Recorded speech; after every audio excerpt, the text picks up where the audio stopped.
Hi friends, today we'll talk about how to fix or how to solve your Monopoly Go not downloading. To know how to fix or how to solve Monopoly Go not downloading, you should just go to settings. Here in this page, you will click apps, default apps, app settings. Then in this list, you will search about this window of Monopoly Go. When you find this page, you will click on first stop and you will click OK. Here we'll go to click storage. After that, we click clear cache, and in the end, you can go to Play Store. You will search about Monopoly Go.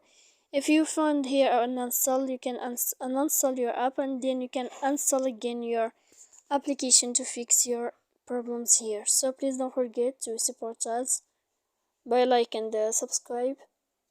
See you next time in another video, and thank you for your attention.